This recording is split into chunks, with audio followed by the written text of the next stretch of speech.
Good morning everyone, welcome back to my new blog. আজকে সকালবেলাটা আমাদের বাড়ির সাইডের দিকটা এসে আমি একটু ঘুরছিলাম আর ভাবলাম আপনাদের সাথে একটু শেয়ার করি। তো এই যে অংশটা দেখছেন প্রাচীরটা দেওয়া আছে, ওটা কিন্তু আমাদের বাড়ির সাথে লেগে একদম রয়েছে। এই প্রাচীরের সামনে কিন্তু আরও জায়গা রয়েছে। তো আমার শ্বশুরমশাই যখন এই বাড়িটা তৈরি করেছিলেন তখন থেকেই এই প্রাচীরটা দেওয়া ছিল। ওই সামনের দিকটার প্রাচীর দেওয়া হয়নি, ওটা এমনি তারের বেড়া দিয়ে ঘেরা রয়েছে।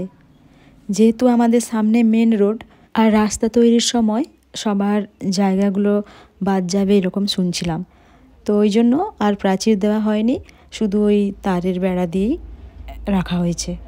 তো যাই হোক, সামনেরটা কিন্তু অনেকটা বড় জায়গা রয়েছে, কোনো দিন সম্ভব হলে আমি দেখাবো। তো এই যে এটা দেখছেন এত বড় একটা জায়গা সাইডে রয়েছে, এটা একদম পুরোটাই আমাদের, কিন্তু এটা একদম প্রাচীর দিয়ে ঘেরা রয়েছে। আর এখানে এই যে ধোঁয়া উঠছে, এখানে আমার মা ঝাড় দিয়ে সকাল সকাল ওই পাতাগুলো, আম গাছ আছে ওইখানে প্রচুর গাছ রয়েছে, সেই গাছের পাতাগুলো সব পড়ে একদম নোংরা হয়েছিল, তো মা ঝাড় দিয়ে এখানে আগুন ধরিয়েছেন। আর এই আম গাছটা থেকে এত পাতা ঝরতে থাকে, প্রতিদিন এত নোংরা হয়ে যায় গাছের গোড়াটা, হ্যাঁ মানে প্রতিদিনই ঝাড় দিতে হয় এরকম অবস্থা। তো ওপরে আর একটা ভালো জিনিস দেখাচ্ছি, একটু জুম করে দেখুন, এই যে কত বড় বড় আমগুলো হয়ে গেছে দেখুন, ওপরে গেলে একটু ভালো করে দেখা। আর আমাদের এখানে না একদম সকালবেলাটা আর একটু রাতের দিকে হালকা হালকা ঠান্ডা লাগে, না হলে সারাদিনটা কিন্তু বেশ গরম পড়ে গেছে। তো সকালবেলাটা যেই রোদের এই আলোটা পড়ছে, সূর্যের রশ্মিটা পড়ছে, বেশ ভালো লাগছে গায়ে। আর এদিকে দেখুন আমার শাশুড়ি মা কত জবা ফুল তুলেছেন, আমাদের গাছে প্রচুর জবা ফুল হয়েছে, তো এগুলো তোলা হয়েছে, ওগুলো ঠাকুরের কাছে পুজো হবে বলে। আর আমি বসে গেছি এখন, আমি আমার মর্নিং টি নিয়ে, আর সঙ্গে আমি এই কেকটা নিয়ে এসেছিলাম, ওই সেদিন যে বেরিয়েছিলাম তো ওখান থেকেই নিয়ে এসেছিলাম, তো এটা দিয়েই খাবো।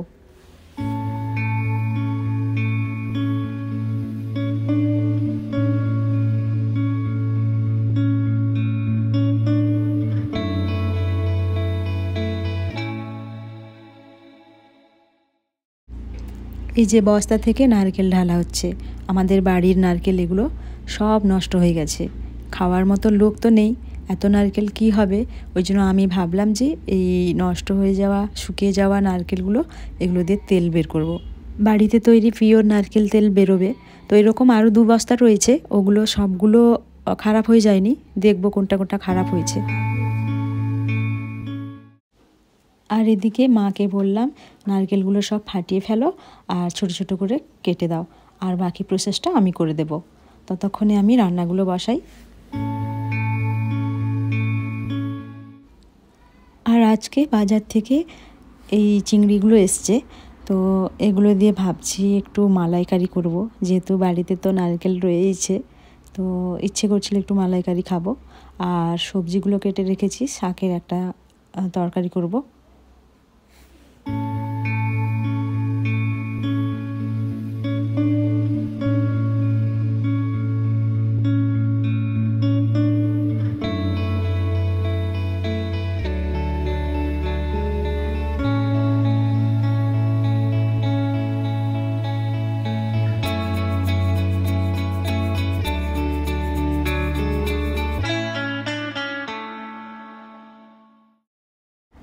তো আজকে আমি দুপুরের জন্য শাকের তরকারি, চিংড়ি মাছের মালাইকারি আর চাটনি এগুলোই করেছি, আর মাছ ভাজা একটু থাকবে, ওটাকে একটু ওই পেঁয়াজ টেয়াজ দিয়ে মলা হবে, ভালো লাগে খেতে।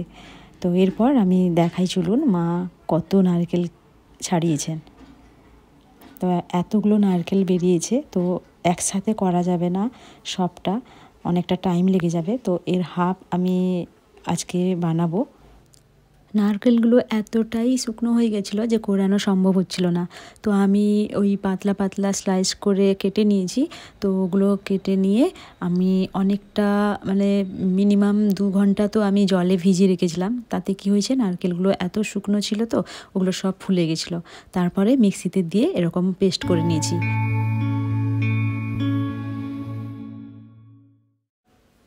এরপর একটা কাপড় রেখে ওর মধ্যে পেস্টগুলো দিয়ে নারকেলের দুধটা ভালো করে বের করে নিতে হবে। আমার এখানে এই যে বেরিয়েছে, তো এতটা পরিমাণে বেরিয়েছে, আমি সবগুলো কিন্তু নারকেল দিইনি, আমি বলেছি হাফ মতো আমি যেগুলো ছাড়ানো হয়েছিল হাফ মতো দিয়েছি। আর সাইডে দেখুন দুধ বের করানোর পরে ওই যে তার শুকনো অংশটা ওটা বের করে রেখেছি থালায়। তো এবার আমি কি করব, মানে ওভারনাইট আমি রেখে দিয়েছিলাম ফ্রিজে। এবার এই যে মালাইটা ওপরে বসে গেছে আর নিচে কিন্তু জল চলে গেছে। এবার আমি জলটাকে কিন্তু গড়িয়ে দেব। জল গড়িয়ে দেওয়ার পরে যা মালাইটা থাকবে সেই মালাইটা কিন্তু এই কড়াতে আমি দিয়ে দেব। আর যেহেতু এটা অনেকক্ষণের প্রসেসিং একটা হয়, মানে 1 ঘন্টা তো মিনিমাম লেগে যাবে। তো ওই জন্য আমার শাশুড়ি মাকে বললাম যে বাইরে একটা ইট বিছিয়ে একটা উনানের মতন তৈরি করে একটু এখানে জাল দিতেই থাকো, দিলে গ্যাসটাও বাঁচলো আর সুন্দর ওইটা একটা আস্তে আস্তে করে নারকেলের তেলটাও বের হলো। তো এই যে এখানে আমি দেখাচ্ছি দেখুন জলটা রয়েছিল, তো ওটাকে আগে ফেলবো, দিয়ে কড়ার মধ্যে আমি দিয়ে দেবো মালাইটাকে।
তো দেখতেই পাচ্ছেন তেল আমার একদম রেডি।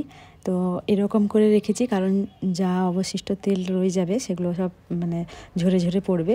তো এরকম রেখেছি, জানি না কতটা বেরোবে, বোতলে ঢোকানোর পর বুঝতে পারবো। যাই হোক একদম পিওর নারকেল তেল, বেশ ভালো লাগছে। তো ব্যাস এই পর্যন্ত আজকের ব্লগটি। যদি ভালো লাগে অবশ্যই লাইক কমেন্ট শেয়ার করতে ভুলবেন না। আর একই কথা বারবার বলি, আজও বলবো, আবার একটা নতুন ভ্লগ নিয়ে চলে আসবো। আপনারা সাথে থাকুন, পাশে থাকুন। দেখা হচ্ছে নেক্সট ভ্লগে। সবাই ভালো থাকুন, টাটা, বাই।